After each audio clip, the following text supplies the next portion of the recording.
नमस्कार, स्वागत है आपका और मैं हूं आपके साथ सपना दीपक मद्देशिया। बुलेटिन का आगाज करेंगे राष्ट्रीय शिक्षा नीति के संबंध में। उच्च शिक्षा विभाग की 2 दिवसीय कार्यशाला में राज्यपाल रमेश डेका शामिल हुए। उच्च शिक्षा विभाग छत्तीसगढ़ शासन द्वारा गुणवत्तापूर्ण शिक्षा के लिए एक रोडमैप विषय पर 2 दिवसीय राज्य स्तरीय कार्यक्रम का आयोजन किया जा रहा है। कार्यशाला के प्रथम दिन राज्यपाल डेका मुख्य अतिथि के रूप में कार्यक्रम में उपस्थित हुए और वहीं राज्यपाल रमेश डेका ने उच्च शिक्षा विभाग द्वारा राष्ट्रीय शिक्षा नीति 2020 के संबंध में आयोजित कार्यशाला में उक्ताशय के विचार व्यक्त किए। राज्यपाल डेका ने अपने उद्बोधन में कहा कि छत्तीसगढ़ में मार्च 2024 से एनईपी 2020 को लागू करना शुरू कर दिया गया है। भारत सरकार के शिक्षा मंत्रालय ने उच्च शिक्षा की गुणवत्ता में सुधार के लिए नई एनईपी 2020 के कार्यान्वयन के लिए दिशा निर्देश जारी किया है। शिक्षा व्यक्तियों को आधुनिक कार्य बल के लिए आवश्यक कौशल प्रदान करती है, आर्थिक विकास और नवाचार को बढ़ावा देती है। उच्च शिक्षा संस्थान अनुसंधान और विकास नवाचार को बढ़ावा देने, विकसित राज्य और विकसित भारत प्राप्त करने के लिए युवाओं के लिए आवश्यक ज्ञान और कौशल का पोषण और प्रदान करने में महत्वपूर्ण भूमिका निभाते हैं। और इस बीच रायपुर से तस्वीरें, जहां पर उच्च शिक्षा विभाग का देखिए 2 दिवसीय कार्यशाला का आयोजन किया गया है, जहां पर कार्यशाला में राज्यपाल रमेश डेका शामिल हुए हैं। और इस बीच आपको बता दें कि राष्ट्रीय शिक्षा नीति के संबंध में उच्च शिक्षा विभाग की 2 दिवसीय इस कार्यशाला का आयोजन किया गया। राज्यपाल ने इसमें शिरकत की। उच्च शिक्षा विभाग छत्तीसगढ़ शासन द्वारा गुणवत्तापूर्ण शिक्षा के लिए एक रोडमैप विषय पर भी देखिए 2 दिवसीय राज्य स्तरीय कार्यशाला का आयोजन किया जा रहा है। कार्यशाला के प्रथम दिन राज्यपाल डेका मुख्य अतिथि के रूप में कार्यक्रम में उपस्थित रहे। राज्यपाल रमेश डेका ने उच्च शिक्षा विभाग द्वारा राष्ट्रीय शिक्षा नीति 2020 के संबंध में आयोजित कार्यशाला में उक्ताशय के विचार व्यक्त किए। राज्यपाल डेका ने अपने उद्बोधन में कहा कि छत्तीसगढ़ में मार्च 2024 से एनईपी 2020 को लागू करना शुरू कर दिया गया है। भारत सरकार के शिक्षा मंत्रालय ने उच्च शिक्षा की गुणवत्ता में सुधार के लिए एनईपी 2020 के कार्यान्वयन के लिए दिशा निर्देश जारी किया है।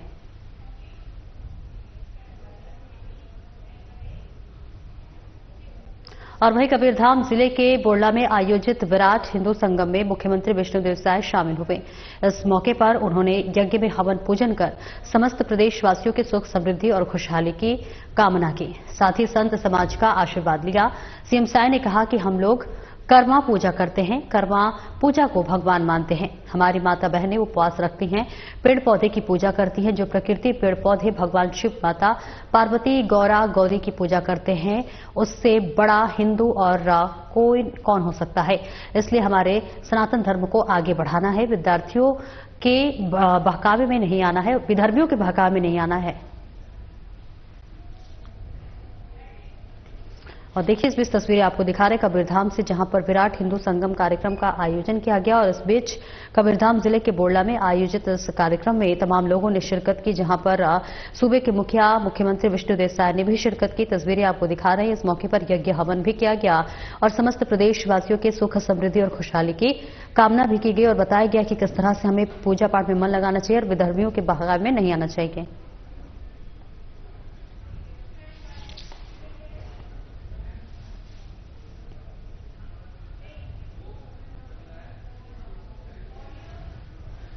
करना चाहूंगा जनजातीय समाज के व्यक्तिमन से कि आज विशेषकर हिंदू धर्म से, सनातन धर्म से अलग करे के प्रयास हमर ये जनजातीय समाज ला ये विधर्मी व्यक्तिमन के तरफ से, ये विदेशी ताकत के तरफ से चलत है। अगर से हमला सचेत रहना है। तो ये कथों कि आदिवासी ही सबसे बड़ा हिंदू है, जो आदिकाल से शिव पार्वती के पूजा करत आत है, पेड़ पौधा के पूजा करत आत है। हमन कर्मा पूजा करथन, कर्मा पूजा ला भगवान मानथन। हमर बहनी मन, हमर माता मन उपवास रख के ओकर पूजा करथे। ओकर ले बड़ा और हिंदू कौन हो सकत है। और नगरीय निकाय चुनाव पर उप मुख्यमंत्री अरुण साव का बयान सामने आया है, जिसमें उन्होंने कहा है कि आज से कार्यकर्ता सम्मेलन है और आज से सभी कार्यकर्ता अपने चुनावी मैदान में उतरेंगे। और प्रचार प्रसार के लिए उन्होंने कहा कि भारतीय जनता पार्टी की महापौर प्रत्याशी मीनल चौबे प्रचंड मतों से विजयी होंगे और पिछले 6 सालों में उन्होंने जनता के मुद्दों के लिए लड़ा है, जनता के हित के लिए आवाज उठाई है, जिसका लाभ उन्हें मिलेगा और हमारे पार्षद और महापौर प्रत्याशी ही जीतेंगे। और नगरीय निकाय चुनाव पर देखिए उप मुख्यमंत्री अरुण साव का ये बयान सामने आया है, जिसमें उन्होंने कहा है कि आज से कार्यकर्ता सम्मेलन और आज से सभी कार्यकर्ता चुनावी मैदान में उतरेंगे। और प्रसार के लिए उन्होंने कहा कि भारतीय जनता पार्टी की महापौर प्रत्याशी मिनल चौबे प्रचंड मतों से विजयी होंगी। पिछले 5 सालों में उन्होंने जनता के मुद्दों पर लड़ा है और इसी के साथ साथ जनता के हित के लिए आवाज उठाई है, जिसका लाभ उन्हें मिलेगा और हमारे पार्षद और महापौर प्रत्याशी ही जीतेंगे। रायपुर से तस्वीरें आपको दिखा रहे, जहां उप मुख्यमंत्री अरुण साव का ये बड़ा बयान सामने आया है।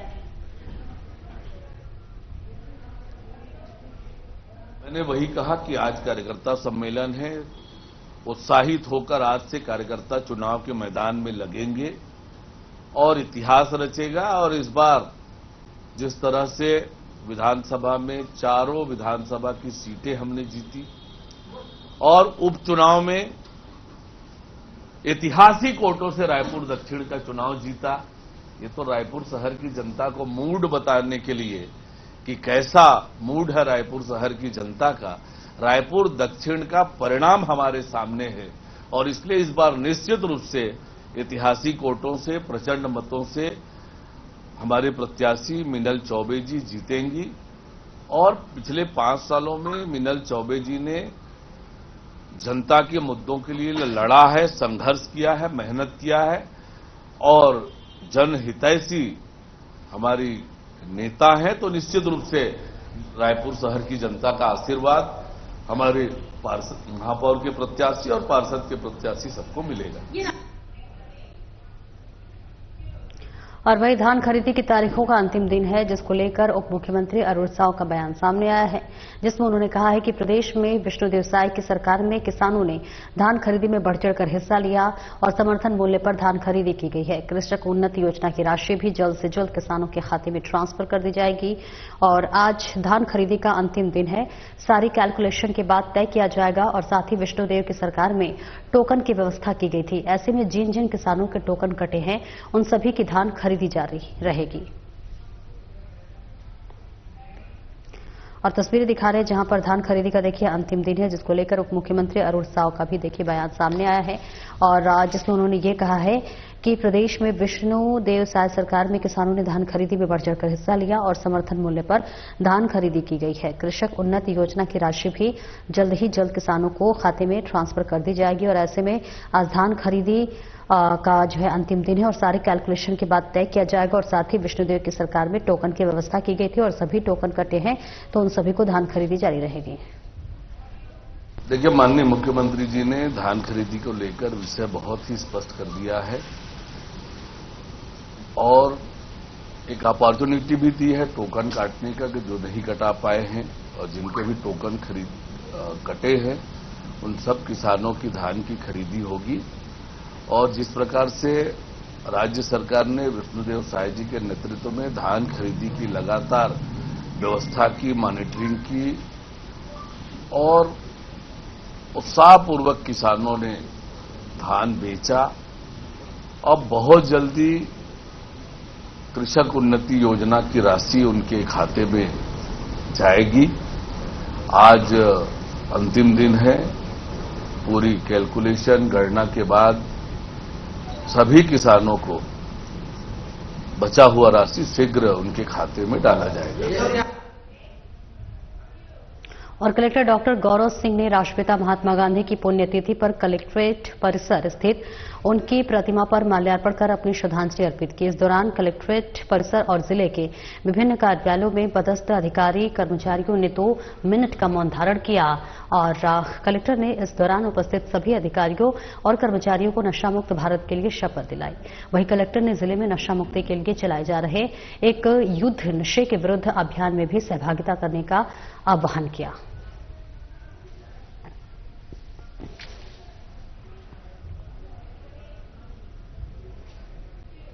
और थाना खमतराई को सूचना मिला कि खमतराई ओवरब्रिज के नीचे एक व्यक्ति अपने हाथ में धारदार चाकू लेकर लहराते हुए आम लोगों को डरा धमका रहा है, जिसकी सूचना पर घटनास्थल में जाकर घेराबंदी कर आरोपी अमित विश्वकर्मा को पुलिस ने गिरफ्तार किया।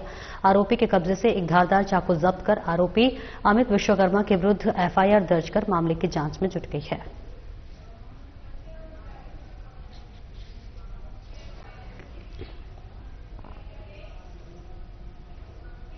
और थाना खमतराई को सूचना मिली कि टिम्बर मार्केट पार्किंग के पास भनपुरी में एक व्यक्ति अपने हाथ में धारदार चाकू लेकर लहराते हुए आम लोगों को डरा धमका रहा है, जिसकी सूचना पर पुलिस ने आरोपी को हिरासत में लेकर पूछताछ कर आगे की कार्रवाई शुरू करने में जुट गई है। इस बीच तस्वीरें दिखा रहे हैं जहां पर पुलिस ने आरोपी को गिरफ्तार कर लिया है।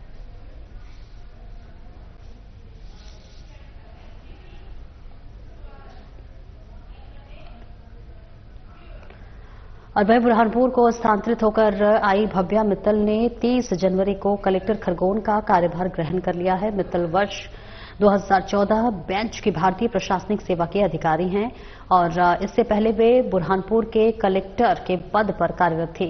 सुश्री मित्तल नीमच में जिला पंचायत सीईओ, इंदौर नगर निगम में आयुक्त, इंदौर और राजगढ़ में अपर कलेक्टर, धार, पीथमपुर एवं सतना जिले के नागौद में एसडीएम के पद पर अपनी सेवाएं दे चुकी हैं। स्वागत है आपका साधना प्लस एवं साधना न्यूज में। मैं हूं आपके साथ आमिर शेख। नवागत कलेक्टर भव्या जी मित्तल आज पदभार ज्वाइन किया है कलेक्टर खरगोन का। भव्या मैम के साथ हम मौजूद हैं, भव्या मैम से बात करेंगे। मैम, नवग्रह के नगरी में आपका हार्दिक अभिनंदन, स्वागत है मैम। धन्यवाद। मैम, आप खरगोन पहुंची हैं, क्या कुछ प्राथमिकताएं रहेंगी आपकी? सर्वप्रथम तो जो भी अपने शासन की योजनाएं हैं उसके क्रियान्वयन के लिए हम काम करेंगे। यहाँ के जो भी स्टेक होल्डर्स हैं, चाहे कृषि में हो, स्वास्थ्य में हो, एजुकेशन में हो, उन सबके साथ परिचय बनाएंगे और उनके इश्यूज को समझेंगे और जहाँ पे लोकल प्राथमिकताएं हैं उसके हिसाब से ही वर्क करेंगे। मैम, आप बुरहानपुर कलेक्टर रहते हुए जो है आपकी पब्लिक में खूब प्रशंसा है मैम, और आपके द्वारा एक ऐतिहासिक कदम भी उठाया गया था। एक क्लर्क की जो शिकायत आई थी उसको मैम आपने बाबू के पद पे आपने उसको डिमोशन किया था। मैम, क्या कहना चाहेंगे? नॉर्मल डी की प्रोसेस होती है जिसमें हम विभागीय जांच करते हैं।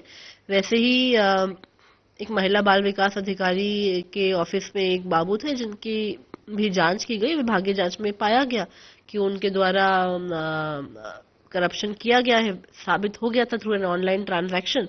इसके आधार पे हमने जो मेजर पनिशमेंट रहती है डिमोशन की, तो वो की थी। मैम, खरगोन में जीवनदायिनी कुंदा नदी जो है, यहाँ ऐतिहासिक गौरव दिवस नगर पालिका परिषद द्वारा सेलिब्रेट किया गया था। कुंदा नदी में विधायक महोदय का सपना था, बालकृष्ण पाटीदार का, पब्लिक का भी मानना था।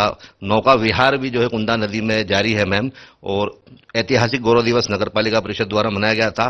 कुंदा नदी को पूर्ण रूप से प्रदूषण मुक्त करने के लिए मैम कोई योजना बनाई जाएगी क्या? यहाँ के यदि किसी भी रिवर के पोल्यूशन में बहुत सारे चीजों की रिस्पॉन्सिबिलिटीज रहती है। उद्योग होते हैं जो उसमें गंदा पानी छोड़ रहे होते हैं। नगर पालिका भी कभी कभी सुएज का कितना टैपिंग है उस पर मैटर करता है। तो इस डायरेक्शन में अगर हम वर्क करना चाहें तो ये देखना पड़ेगा कि कौन कौन से उद्योग हैं, यदि अगर ऐसे कोई हैं, और उनकी सहभागिता से ही काम पॉसिबल हो पाएगा। साथ साथ में जो नगर पालिका क्षेत्र में अगर कोई सीवेज टैपिंग पेंडिंग हो, तो अभी अमृत 2.0 में भी कई सारे सीवेज के आउटलेट्स के लिए बहुत सारे जिलों में काम हो रहा है। तो यहाँ की भी प्राथमिकताओं को समझेंगे और इस अनुसार प्रोजेक्ट्स अगर बनाने की आवश्यकता हो तो उसको बना के भेजेंगे। अगर एग्जिस्टिंग होंगे तो हम उसको इम्प्लीमेंट करेंगे। और बिल्कुल पोल्यूशन एक इम्पॉर्टेंट एस्पेक्ट है जिस पे काम करने की जरूरत है। मैम, पब्लिक की मांग है, आपको बता दूं मैं, यहाँ खरगोन का जो गोगावा तहसील है खरगोन जिले का, यहाँ की नदी में नर्मदा जी का पानी जो है कल कल बह रहा है। कंटिन्यूटी में नर्मदा जी का पानी यहाँ बह रहा है। इस पानी के, नर्मदा जी के जल को जो है कुंदा नदी में अगर लाया जाएगा, उसके लिए कैनाल के रूप से यहाँ लाया जा सकता है। अगर ये नर्मदा जी का पानी कुंदा नदी में आ जाता है तो कुंदा नदी कल कल बहेगी। मैम, इसको लेकर क्या कहना चाहेंगे? इंटरलिंकिंग ऑफ रिवर्स का जो प्रोजेक्ट है, आपको पता ही होगा, हमारे 26 जनवरी के स्पीच में भी ऑनरेबल सीएम ने इस पे बताया था, और ऑनरेबल पीएम के द्वारा भी 2 लिंकिंग प्रोजेक्ट्स का इनॉग्रेशन भी पिछले 1 माह में ही हुआ है। रिवर लिंकिंग प्रोजेक्ट्स एक बहुत ही टेक्निकली साउंड प्रोजेक्ट होता है जिसको टेक्निकल फिजिबिलिटी के बाद ही डिसाइड किया जाता है। ऑलरेडी इसके ऊपर पूरा सर्वे पूरे कंट्री में हो रखा है और उसके प्रोजेक्ट्स चल रहे हैं। यदि कोई प्रोसेस से हम ये जो लोकल अपनी रिवर है कुंदा नदी, उसको कनेक्ट कर सकते हैं और उसका कोई टेक्निकलिटी फिजिबिलिटी ऑलरेडी हो रखा होगा, तो उस प्रोजेक्ट को हम आगे शासन स्तर तक भेजने की कार्रवाई करेंगे। मैम, आपको बता दूं, मैं ट्राइबल डिपार्टमेंट के जितने भी यहाँ अधीक्षक हैं, यहाँ पूर्व में कई अधीक्षकों की शिकायतें जो है विद्यार्थियों के माध्यम से कई बार खरगोन कलेक्टर को मिल चुकी है। पूर्व में भी मैम जो एकलव्य छात्रावास जो है मेनगांव में, उसके बच्चे भी जो है वहां से खरगोन पैदल 12 किलोमीटर यात्रा करके अभी गणतंत्र दिवस पर खरगोन पहुंचे थे मैम, प्रिंसिपल की शिकायत को लेकर। और मैम आपको बता दूं, मैं अभी बीते दिनों जो है यहाँ छिरवा में जो अधीक्षिका है उसने जो है विद्यार्थियों के साथ शारीरिक और मानसिक रूप से प्रताड़ना की थी। इसको लेकर भी युवतियों ने जो है परेशान होकर आकर आपके पास आने का चाहा था, लेकिन जानकारी के मुताबिक ट्राइबल के जो असिस्टेंट कमिश्नर है प्रशांत आर्य जी, उन्होंने उसे निलंबित कर लिया। मैम ट्राइबल डिपार्टमेंट में विशेष नजर अधीक्षकों पर रखने की जरूरत है, क्या कहना चाहेंगी? हॉस्टल्स एक बहुत ही इम्पोर्टेंट गवर्नमेंटल एसेट है और जो पेरेंट्स अपने बच्चों को किसी भी हॉस्टल में छोड़ते हैं तो ये एक्सपेक्टेशन के साथ सोच छोड़ते हैं कि उनका ध्यान वहां रखा जाएगा। एक सिंपल सा मॉडल है हॉस्टल्स के इम्प्लीमेंटेशन के लिए, जिसमें हम डिस्ट्रिक्ट ऑफिसर्स को भी इन्वॉल्व करते हैं और एक नोडल अधिकारी हर छात्रावास के लिए बनाते हैं। मेरे हिसाब से अगर हर छात्रावास में हम एक नोडल ऑफिसर की रेगुलर मॉनिटरिंग करें तो 5 से 6 पैरामीटर्स में अपन रेगुलरली इसको रिव्यू कर सकते हैं। यदि कोई बहुत ही सीरियस मैटर आता है, जैसे आप अभी बता रहे हैं, मेरे संज्ञान में आज के अखबार में ये भी आया हुआ है कि उसमें कार्यवाही ट्राइबल डिपार्टमेंट ने की है। ऐसे भी अगर कोई और मामले आएंगे तो हम उसको बहुत सीरियसली डील करेंगे और इसमें मेरी बिल्कुल नो टॉलरेंस पॉलिसी रहेगी। और नगर की अग्रणी शैक्षणिक संस्था Vatsalya convent higher secondary school Bareilly में छात्र छात्राओं के बौद्धिक विकास को ध्यान में रखकर केबीसी कार्यक्रम का सफल आयोजन किया गया, जिसमें बच्चों के आगामी भविष्य में होने वाली प्रतियोगी परीक्षाओं की तैयारी एक प्रतियोगिता के रूप में मनोरंजक तरीके से कराई गई। निश्चित ही ये संस्था के संचालकों की दूरदर्शिता का एक उदाहरण है, जो अपने छात्रों के उज्जवल भविष्य को लेकर रणनीति नए सरलतम आयामों के माध्यम से शिक्षा देने के लिए निरंतर चिंतन करते हैं।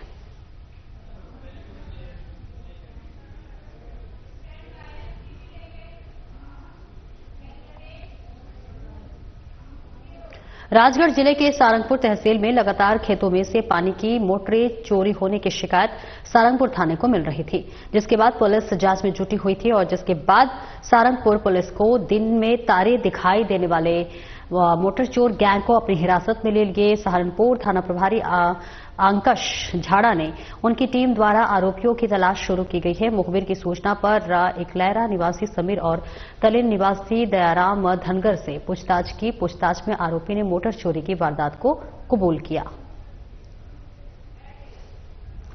तो राजगढ़ जिले के सारंगपुर तहसील के लगातार खेतों में पानी से की मोटरें जो है वो चोरी होने की शिकायतें लगातार मिल रही थी और ऐसे में सारंगपुर पुलिस को दिन में तारे दिखाने वाले मोटर चोर गैंग का अपनी हिरासत में ले लिया।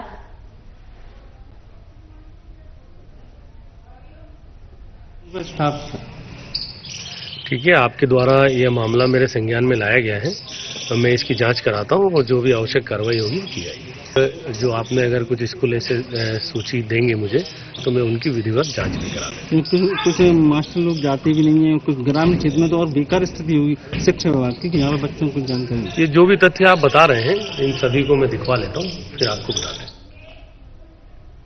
नर्मदापुरम कैंसर हॉस्पिटल के संचालक और समाजसेवी डॉक्टर अतुल सेठा और डॉक्टर कामिनी जैन शासकीय होम साइंस कॉलेज नर्मदापुरम की प्राचार्य ने स्वावलंबी भारत अभियान के द्वारा देश भर में चलाए जा रहे डिजिटल हस्ताक्षर करके समाज से भी डिजिटल हस्ताक्षर करने, हर घर स्वदेशी और हर युवा उद्यमी बनने के लिए आग्रह किया।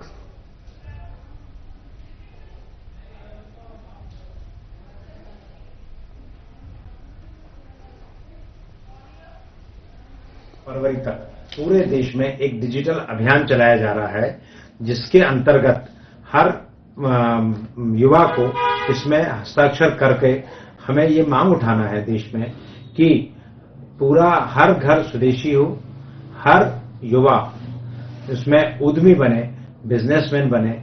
और हम सरकार से मांग करते हैं कि एक उद्यमी आयोग बने, जिससे कि हमें युवाओं को उद्यम करने के लिए, बिजनेस बढ़ाने के लिए सरलता हो और सुलभता हो। भारत अभियान के माध्यम से डिजिटल साक्षरता अभियान चलाया जा रहा है।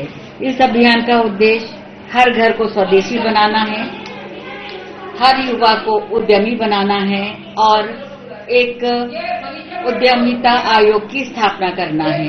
उद्यमिता आयोग की स्थापना इसलिए आवश्यक है, मैं ऐसा समझती हूँ कि इस आयोग के माध्यम से युवा जो उद्यमी बनना चाहते हैं वो अपनी जिज्ञासाओं का समाधान कर पाएंगे कि वो उद्यमी कैसे बने या किसी भी उद्योग को खोलने के लिए उन्हें क्या प्रक्रिया अपनानी पड़े। और अगली खबर रायसेन से है, जहां पर प्रयागराज में मौनी अमावस्या के दिन भगदड़ मच गई। और इस बीच आपको बताते चले कि एक गैरतगंज तहसील के ग्राम जैतपुर निवासी मोहनलाल अहिरवार की मौत हो गई। वे अपनी पत्नी सहित कुछ ग्रामीणों के साथ महाकुंभ में मौनी अमावस्या पर शाही स्नान करने गए थे। वहीं मची भगदड़ के दौरान उनकी भी दर्दनाक मौत हो गई, जिससे पूरे गांव में मातम का माहौल छाया हुआ है। परिजन मोहनलाल अहिरवार के शव को लेने प्रयागराज के लिए रवाना हो गए हैं।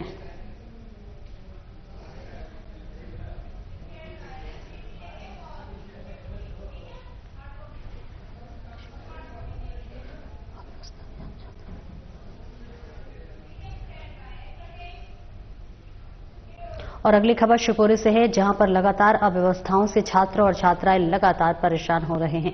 आपको बताते चले कि जहां पर शिवपुरी जिले के पोहरी संकुल के अंतर्गत आने वाले विद्यालय भोजपुर में विद्यालय में अव्यवस्थाओं के चलते विद्यालयों के छात्र छात्राओं को भारी समस्या का सामना करना पड़ता है, जिसके चलते बच्चों को पढ़ाई और पढ़ाई के साथ साथ मनोरंजन के लिए काफी समस्याएं आती हैं। बता दें, इस विद्यालय में आदिवासी बहुल्य क्षेत्र है। इसमें अधिकतर बच्चे आदिवासी वर्ग के पढ़ते और सभी छात्र छात्राओं सहित विद्यालय के शिक्षकों ने प्रशासन से शिक्षा विभाग से विद्यालय की बाउंड्री वॉल की मांग की है, जिससे सुरक्षित होने से विद्यालय तथा बच्चों की सुरक्षा बनी रहेगी। पढ़ा दिए, घर से भी हम उनको बुला के ला दिए और पूरी कोशिश ये रहती है कि वो अच्छे से अच्छे पढ़े और आगे बढ़े। बच्चों का खेलने भी कुछ सर मैंने देखा बच्चे आपके काफी अच्छे पढ़ रहे हैं, मैडम भी अच्छा कार्य कर रही हैं और सर मुझे अच्छा लगा बच्चे मेहनत कर रहे हैं। सर आपकी क्या समस्या थी? हम लोग भी चाहते हैं आप लोग मीडिया वाले हमारे साथ खड़े हो जाएं तो बच्चों को खेल के मैदान के लिए बाउंड्री को तैयार हो जाए तो आपका भी सहयोग रहेगा और बच्चे भी आगे बढ़ेंगे तो आपका भी खुले का काम। और अगली खबर रायसेन से है, जहां पर चोरी की घटना सामने आई है। मंदिर में संपत्ति की चोरी की गई है। आपको बताते चले कि महगवा राम जानकी मंदिर में वहां निवास कर रहे संत संजय दुबे के साथ अन्य संतों के गांव के दबंगों ने मारपीट की है और जान से मारने की धमकी के साथ 1 लाख रुपए, चेन, अंगूठी सहित मंदिर के लगे कैमरे चोरी कर ले गए हैं और किसी दूसरे संत को वहां महंत बना दिया गया है। बता दें, मामला मंदिर की संपत्ति का है, जहां पर राम जानकी मंदिर में लगभग 170 एकड़ जमीन लगी हुई है, जो कि राम जानकी मंदिर कुटी बोरास के नाम पर है। बोरास कुटी के महंत ब्रजकिशोर दास जी दोनों मंदिरों का संचालन करते हैं। ब्रजकिशोर के प्रयागराज में महाकुंभ में इसी का फायदा उठाकर महगवा गांव के दबंगों ने दूसरे को महंत बना दिया।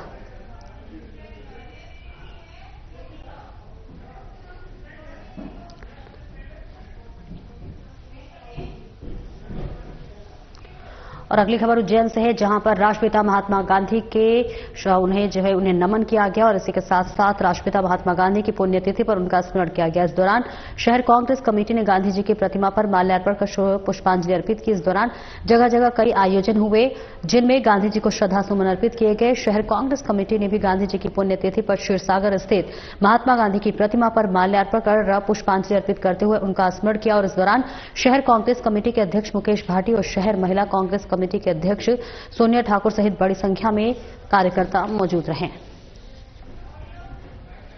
पिता महात्मा गांधी की पुण्यतिथि शहीद दिवस के रूप में शहर कांग्रेस परिवार द्वारा मनाई गई है। निश्चित रूप से नाथूराम गोडसे ने पूज्य बापू की हत्या की, बापू के विचारों को आज पूरा विश्व अमल करता है। ऐसे राष्ट्रपिता महात्मा। और अगली खबर भोपाल से है, जहां पर ईडी की बड़ी गाज गिरी है। दरअसल परिवहन विभाग के पूर्व आरक्षक सौरभ शर्मा और राजदार चेतन सिंह और पर व शरद जायसवाल से लोकायुक्त ने 7 घंटे पूछताछ की है। तीनों ने मंडोरी में कार में बरामद 52 किलो सोना और 11 करोड़ रुपए से अपना पहला पल्ला झाड़ लिया। मिली जानकारी के अनुसार खाना नहीं खाने से तीनों की तबियत खराब हो गई। वही पूछताछ के बाद शरद को लोकायुक्त ने कोर्ट में पेश कर 4 फरवरी तक रिमांड पर भेज दिया है।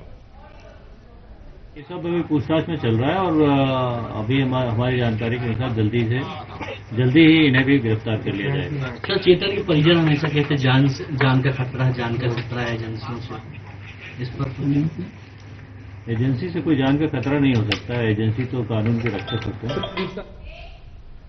और अगली खबर खंडवा से है, जहां कलेक्टर ने नए पदभार ग्रहण किया है। आपको बताते चले कि जहां पर जहां नवागत कलेक्टर ऋषभ गुप्ता ने कलेक्टर कार्यालय खंडवा में अपना पदभार ग्रहण कर लिया है। बताते ऋषभ गुप्ता कलेक्टर देवास के रूप में सेवा दे रहे थे। ऋषभ गुप्ता 2014 के बैच के भारतीय प्रशासनिक सेवा अधिकारी हैं।